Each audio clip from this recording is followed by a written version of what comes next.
You enjoyed the luncheon. It was great, I thought. And, very proud indeed to have been invited by the Bucks TMA to address you at this annual luncheon, and really prouder still of the great work that the TMA has done over the last 14 years. I remember when there were some meetings up in the county courthouse between county planners and a lot of the municipalities who are here today about the need to have some more coordinated and frankly more aggressive, more thoughtful transportation systems and programs in the county. And you've accomplished quite a lot. You've helped a lot of people. You've gotten people back and forth to work at different locations.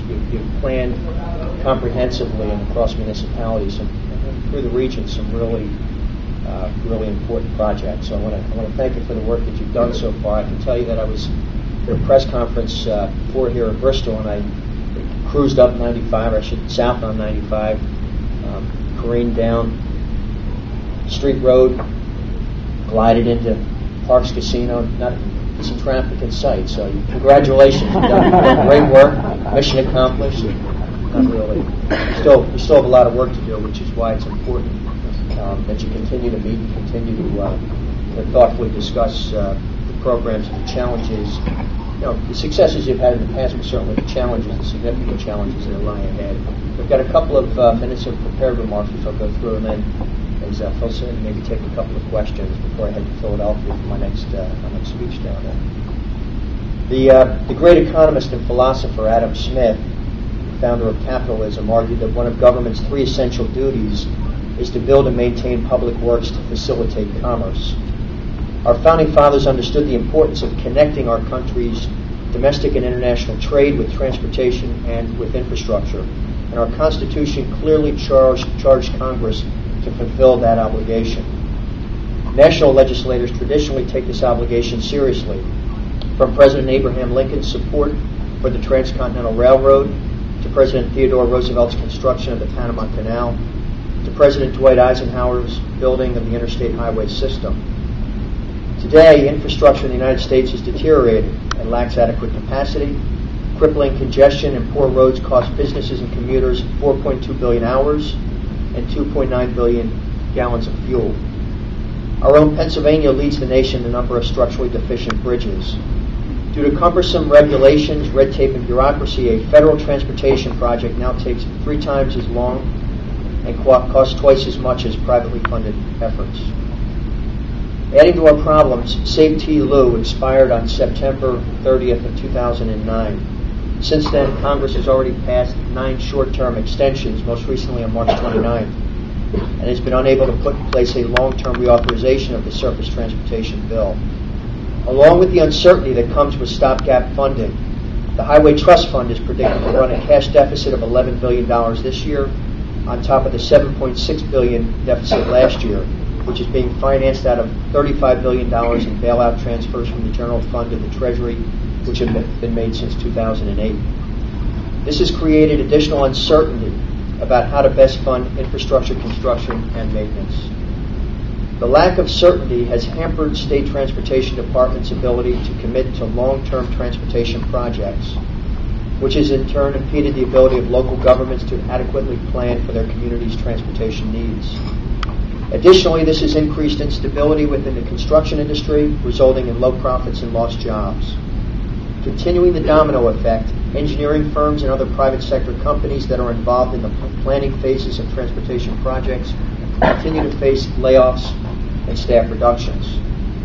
Congress has an opportunity to put job creation and economic development in the fast lane with a robust, long-term transportation bill that is designed to build our infrastructure, reform transportation programs, unlock domestic energy resources, reduce dependence on foreign oil, and most important, create jobs.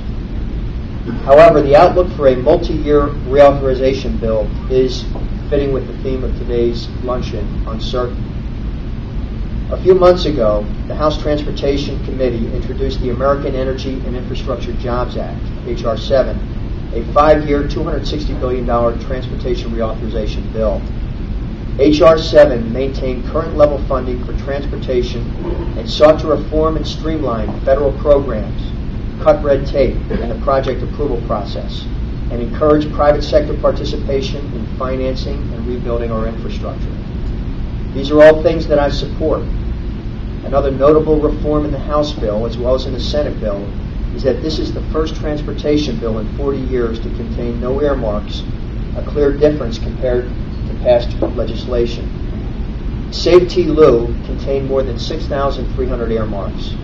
It also doubled the percentage of the Federal Highway Administration budget spent on earmarks in authorization bills from ICE-T and T21 levels, and showered millions of dollars upon districts of almost every member of Congress. Although certainly not all earmarks are wasteful, the earmarks in Save-T-Lou damaged the legitimacy of the federal highway program in the eyes of the public, which has made securing support for vital infrastructure spending much more difficult today. However, I had many concerns with H.R. 7, and I was not alone in those concerns. Perhaps the most controversial was the decoupling of mass transit from the Highway Trust Fund, which removed funding uncertainty and opened up these vital systems, including SEPTA, to the often politically charged regular appropriations process. Mass transit is especially crucial to suburban areas around cities, just like Bucks County. Metropolitan regions, like ours, represent 80% of the nation's population and jobs, as well as over 80% of the GDP. It is economically critical that commuters and travelers have access to adequate mass transit systems. For this reason, I co-sponsored a bipartisan amendment to remove this provision from H.R. 7. Fortunately, House leadership and the Transportation Committee listened and have agreed to revise H.R. 7, including incorporating our amendment and preserving mass transit funding. I look forward to reviewing the rest of the revised bill.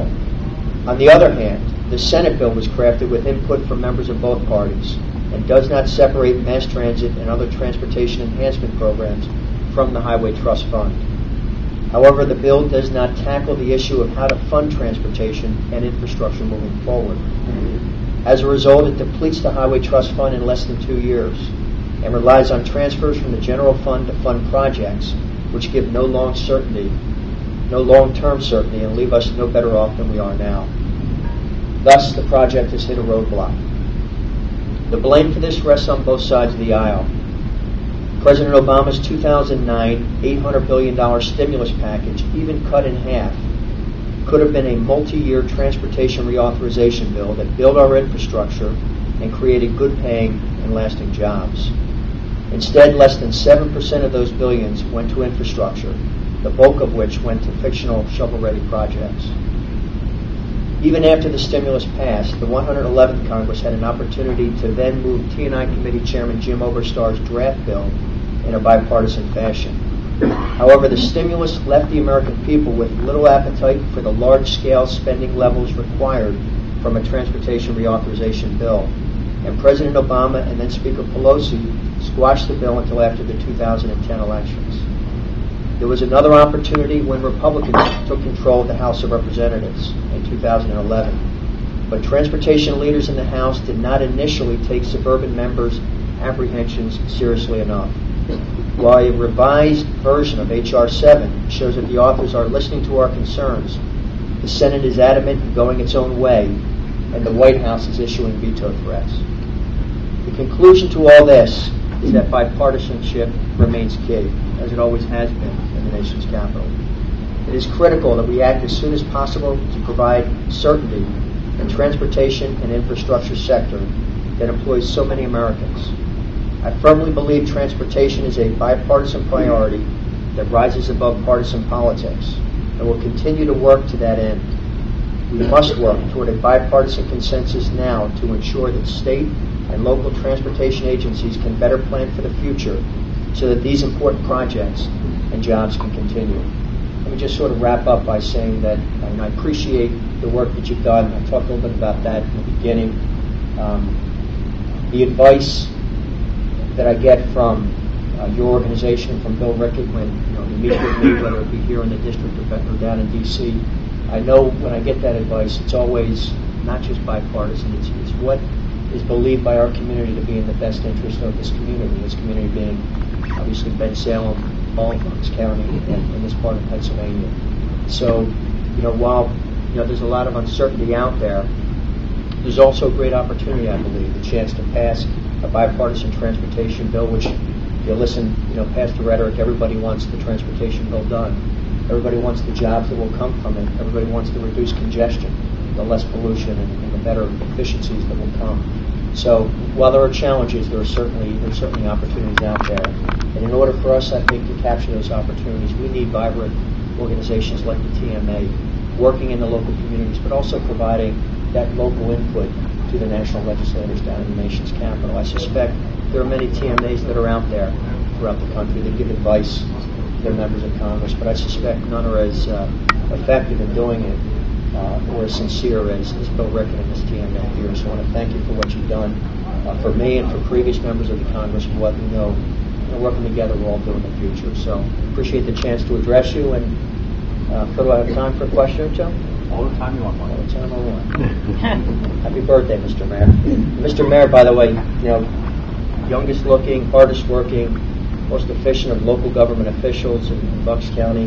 The mayor was key in the discussions to bring a TMA to Bucks County. And normally when the mayor comes, and I was a county commissioner at the time, with an idea, it's going to be a well thought out, pretty good idea. And he also is not going to take no for an answer. And probably explains why most of the TMA functions actually occur in Bensalem Township and other TMA offices are there. So, but this is, Bensalem is the gateway to Bucks County. And it's a beautiful gateway. And I grew up in Lower Bucks County, spent a lot of time in Bensalem throughout Lower Bucks County, and this town looks great. A lot of public improvements, a lot of infrastructure improvements. And so, to the mayor of Bensalem and to all the local officials, you're doing a great job. Questions? Anything?